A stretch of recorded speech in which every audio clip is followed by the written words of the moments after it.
Hello, everyone. Welcome to this session on care and feeding for successful analytics culture. I'm Kevin Britton, and I'm a strategic project leader for Hemlock Semiconductor. I was involved in the original deployment of Spotfire at HSC. We're going to spend some time getting away from the ones and zeros and talking about not just the use of analytics, but about analytics culture and some strategies for driving data-driven thinking through your organization.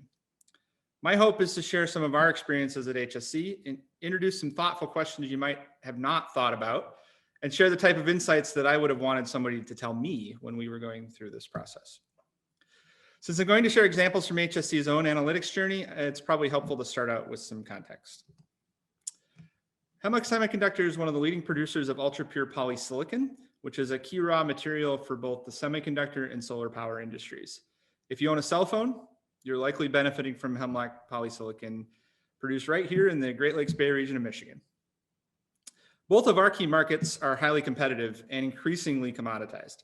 This means that our customers have an ongoing need for ever higher quality and ever lower costs, which probably sounds familiar to you if you're in manufacturing. Like many companies, a sustainability focus is becoming increasingly important for HSC. For us, that means driving out waste in our process, particularly because our process is very energy intensive. HSC is actually the largest consumer of electricity in the state of Michigan. And since we're working in the solar power industry as one of our key industries that we support, it's pretty important for us to drive out waste and reduce our energy usage. Our goal is to produce the lowest embodied carbon product in the solar supply chain so that the solar panels that are made from our product can be as green as possible. So this means we have to adopt a continuous improvement mindset when it comes to driving out waste, and that comes from our data. We really do strive to get a little better every day. In our earliest days of production, our data that drove our continuous improvement was collected manually using tracking sheets. And later on, it was hand-drawn SPC charts on the wall of the control room. In the early 1990s, we added the ability to see real-time sensor data and began doing graphical analysis to correlate trends with production events so that we could start to do some root cause analysis. Moving ahead to the 2000s, we entered into the Six Sigma era and we began to statistically analyze our data using snapshots in time, snapshot data, to understand our data relationships. So fast forward now to 2016, and HSC went through an ownership structure change. We went from being a wholly owned subsidiary to a minority joint venture, which necessitated the need for us to develop new standalone IT systems. It gave us the opportunity to think about our data in a whole new way. In 2018, we began to deploy Spotfire as our analytics platform, connecting to and analyzing live data sources for the first time. By all accounts, we were pretty successful. TIBCO gave us the Trailblazer Impact Award in 2019. In 2019, we undertook an even wider digital transformation project that was focused around data integration and data quality. And that enabled us to begin moving into more of a predictive analytics phase, starting to develop AI and ML, digital twin type activities for our manufacturing processes. One thing that we've found throughout this whole process is the pace of change is increasing. We have just these ever faster cycles of evolution in our analytics journey, and we need to be prepared for that. To keep up with that change, we've got to have our analytics help us make better business decisions, decisions that meet our customers' needs and set us up to succeed in the marketplace. In short, we need better insights from the information we glean from our data. But those insights don't come directly from the data, they come from our people who are experts in what they do and can provide the context and the meaning to the numbers. It's really about the humans. The human side of analytics is really our biggest challenge to implementing big data. We need to focus as intently on how we develop and manage our analysts as we do about the systems they utilize. If you've ever had a goldfish or a puppy or even a child, you probably have heard the phrase care and feeding. So just as care and feeding is important for those little rascals that are full of energy and sometimes chew your slippers, so it is with your analytics deployment, which, let's face it, can act pretty much the same way sometimes. When we talk about care and feeding in terms of analytics, we're talking about lubricating that engine of analytics culture. We're trying to drive forward our use of analytics and continually improve the way we tackle business problems. We can do that on the technical side, the servers, the data lakes, the APIs, the connectors, but we also need to do it for the humans. We need to engage with them up front. We need to listen to and understand their data needs. We need to help them develop their skills. And then we need to leverage their successes to encourage them to a deeper understanding of their data and how to use it effectively. Doing that successfully, the how of care and feeding depends on two important choices that we make very early on in our deployment. The first one has to do with our approach to people and the people who will work on analytics. If our analytics resources are centralized, meaning we have dedicated resources who devote all of their time to analytics, there are certain advantages to that approach. We're able to focus very intently on the things that are the most important. We have to, because those resources are scarce. We've only got so many people that we've assigned to this task. And our support, therefore, is also focused on helping those critical few resources, help them go deep, help them get to the insights as quickly as they can, so that they can move on to the next most important thing. If this is our approach, we need to foster care and feeding. We need to focus that effort on a couple of critical questions. How do we manage requests that are coming into the system to spread those benefits as wide as possible across the enterprise? We only have so many people that are working on these analytics projects. We need to make sure that as new needs come in, we can source those around the enterprise so that the whole business can benefit. That's harder when we have a centralized approach because we have, again, limited resources. And then the other question is, how do we build that data-driven culture when we've set up analytics to be a tool of specialists? We need to be able to encourage the rest of the business to think about data-driven decision-making, even though we've put the tool in the hands of the critical few who can make the biggest impact right away. So that's the centralized approach. If instead we've chosen a decentralized approach, which is personnel distributed around the company who spend just a portion of their time on analytics, we get some benefits there too. We get the ability to go wide. Everybody has a chance to get involved, and the organizational impact is widespread. If we take this approach, we need to focus our care and feeding efforts on meeting a different set of needs. We need to be able to adapt our support model for a pretty diverse user base. We're no longer talking about just a critical few resources that can go super deep with a specific data set. We have a wide user base that can use all kinds of data to get at the insights that they're looking for. And then we need to account for the fact that they're not dedicated resources. So how do we help users accelerate those insights when they only have a limited amount of time in front of the product? So that means we have to optimize. We have to help them get at what they need quickly and have access to the information. And then the last question is, how do we help them gain more skills, deepen their skills, again, when they only have a limited amount of time, so that they can get at more complex problems? There's this danger of staying shallow. We need to be able to go deeper. There isn't one right answer here. Neither the centralized approach nor the decentralized approach is right or better. Nor is one appropriate for all organizations. But it's important that we understand the potential challenges that each approach takes and creates so that we can focus our support efforts on meeting them. The second choice that affects our care and feeding is our approach to data. Many companies, particularly in places that have regulatory or safety-related implications, choose to limit their data publishing to just what I would call polished data sources. These are pre-wrangled, pre-optimized, certified by SMEs, that kind of data. Polished data has a lot of advantages. Because it's highly vetted, we can be sure that we're not going to go off the rails with what the context of the data means, right? We don't have to worry as much about data quality because it's been pre-vetted. And because it's pre-processed, it tends to be packaged for a quick delivery to users. So if we're using polished data, our care and feeding needs to support that. So we need to be able to understand what is our discovery process. If we're working with highly vetted data sources, we're kind of in the box. We have a set of known knowns, and we need to understand how we get beyond that. So what happens when we discover a need for new data? How do we find that? How do we access it? And then how do we speed that prep process, that polishing process, to get it to users as quickly as possible so that we meet their demand and their need. If the risk is lower, or if maybe we're new to the game, or we have the luxury, we can start to use unpolished data.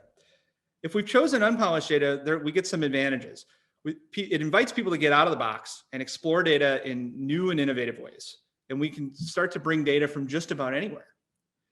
But it does require some specialized care and feeding in order to answer these questions. How do we make sure that the insights that we're gathering are accurate, based on a solid understanding of what the data means? So we're now working with data that has not been pre-wrangled, that does not necessarily have that semantic layer in place. And we need to make sure that users gain accurate insights from that. So how do we help users wrangle this data? This is unpolished, it's dirty data. It's probably going to be in the wrong format, and it's not going to, be properly set up for mashup. So how do we prepare that data, and how do we help users understand those skills and those tools that they need to apply to that data so that they can use it effectively? And then the last question is something we've encountered at HSC, which is how do we overcome that disincentive to go back and optimize later? So the drive is to utilize this new data, come up with some innovative insight, and then we want to move on to the next thing. So how do we go back and make sure that we're optimizing that data so that the next person who needs to access it can do so quickly, so that we can make best use of the time that analysts have? Now, these are just two approaches. You can take a hybrid approach where you've got a polished data for critical applications and unpolished data for more edge applications. That's great. If you can do that, lucky you. You get to ask all of these questions simultaneously to different degrees. Again, no one solution works for everybody. It's just important to be intentional in understanding the challenges in the approach that we've taken, so that we can devote appropriate resources to answering those unique challenges that data approach requires. So I kind of hinted at it a little bit. At HSC, our chosen approach was to leverage the nature of the adoption lifecycle in a decentralized fashion. So we had part-time data innovators who were eager to get involved in the process as we were onboarding Spotfire. And so we engaged with them. We provided them with introductory and advanced training through TIBCO Education Network, which is now called TIBCO Academy. And they were engaged in the initial use cases that were part of our Spotfire evaluation. So later on, they became part of a steering team that we called Leaders in Enterprise Analytics Practice, or LEAP. And they became our governance and user engagement team, helping to evangelize and roll out Spotfire to the organization. We provided them with a mix of polished and unpolished data, and we relied on their own expertise because they were innovators in particular areas. And we relied on them to be the SMEs, or to engage with the SMEs, to ensure that the insights that they were coming up with were accurate. At the department level, we recruited some power users among the early adopters. And we gave them basic external training, and then we augmented that with some development from the LEAP team. So those power users worked on use cases that were specific to their area, and they supported users that were in their area by holding office hours, where users could stop in and ask any questions they had as they were getting familiar with the tool. Our plan beyond that was to develop general users from the wider community through some LEAP developed internal end-to-end training, and then augment that with one-on-one coaching, office hours, a center of excellence with some self-service tools, and a monthly natural work group where they could come in and learn about a particular concept, see some things that other people are doing, and then be able to ask questions. So this approach was designed to help us not only get started, but then roll out and sustain within the organizations. Of course, as we know, things don't always stay the same. So no plan's perfect or works out under all scenarios. What works at one stage of a business journey does not necessarily stay effective forever. So assuming your deployment is at least marginally successful, sooner or later, you're gonna run into one of these needs on this slide. So we're talking about the need to grow your user base, which means having to onboard a wider group of users with varying backgrounds and initial skills. The need to work on more complex analytics use cases means having a system that for developing your existing resources to deepen their skills. So not just bringing in new people, but going deeper with the resources you have. getting access to more and better data, which means generating new published data sets with the right context embedded, optimized for delivery, super important. And then the need to expand analytics into more areas of the business, which means dealing with an influx of new interest and new demand, being able to know what to do with that and who to give it to and how to get it done. Encountering any one of these challenges really unlocks the others, and the cycle begins again. It's like plan, do, check, act, or the learning cycle of an AI algorithm. The more and closer together these challenges come, the more it tells you about how well your deployment strategy is meeting the needs of your organization. It could be time for a change of strategy. That was certainly true for us. I'm going to tell you two tales of woe from HSC's journey. At HSC, as analytics started to be used in more and more areas, our decentralized steering team started to get requests from departments to help them develop analytics dashboards for their own use. Some of these areas were not part of the original power user push because they didn't have users that fit into that early adopter status. They were farther right on that adoption curve. Others were running into problems that were too complex for their local SMEs that they did have. But now they had an urgent need and an urgent expectation by the business to utilize analytics to its full extent. And they really had inadequate resources to be able to meet that expectation. So they came to LEAP. But being a decentralized body itself, LEAP wasn't really able to do these projects for them.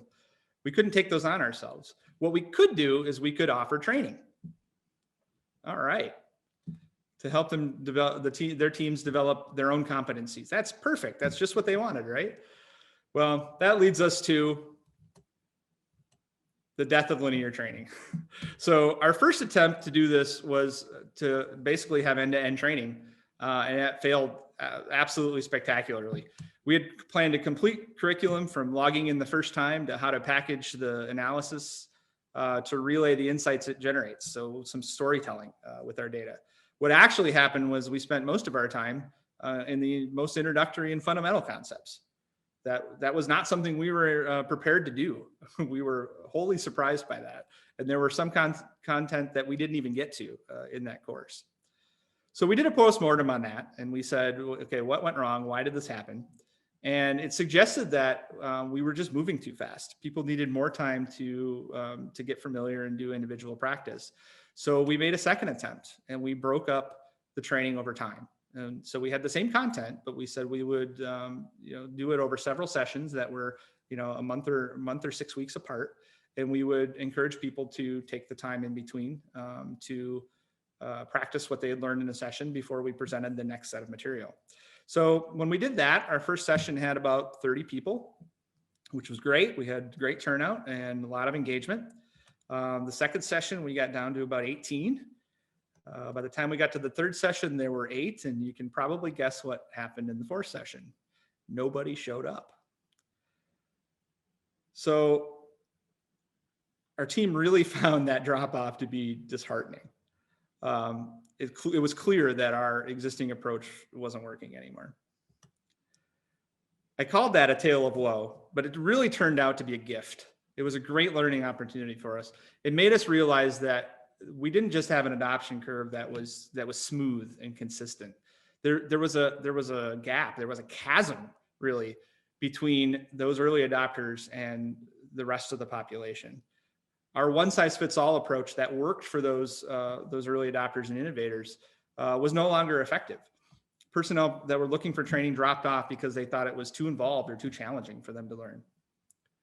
This required us to rethink our training approach and really start to go towards cycles of learning, trying to meet the users where they were, helping them progress as soon as they are ready, at the pace that they are ready, with appropriate support from our Center of Excellence. But not only did we want to meet them where they were, we needed to get away from the highly customized and linear content approach that we had. So rather than work with existing content and try to keep and maintain that, we started to leverage content that was already available from TIBCO. So we utilized videos that were on the Spotfire Enablement Hub, combined that with practice and examples using data sets that were specific to HSC, and then met with the students in a face-to-face environment to do some Q&A and present some locally relevant add-on topics. And then those became cycles of learning. So we iterated on this as we moved deeper and deeper into the product. This really did help our approach to getting new users up to speed. But at the same time, we started to realize that training itself wasn't going to be enough. As demand for analytics and the complexity of that demand increased, we had a deeper need to increase our skill sets, but our ability to support that in that decentralized environment was really challenged. The solution to this for us was to move towards more of a hybrid solution. So having dedicated resources, having a few dedicated resources that could be assigned to higher complexity applications, such as predictive modeling or AI ML, or to support areas that were still building their expertise, but had immediate needs. So we're starting to move in this direction, and it's very encouraging what we're able to accomplish with that. We're pretty excited about what the future holds. So developing an analytics culture is a journey, and ours is far from over. As we encounter challenges in the maturity cycle, like I showed earlier, we'll continue to evolve our strategy. It requires sustained effort in order to properly care and feed for this analytics organization. I've made it seem like it's a straight path, but of course, reality is much murkier. So it's a complicated journey. Stick with it. Learn from others. Just as our AI algorithms can be taught to learn and adapt, so too must our approach to people. The journey is worth pursuing to reap the benefits of driving data-driven decisions into the DNA of the enterprise. Thank you very much.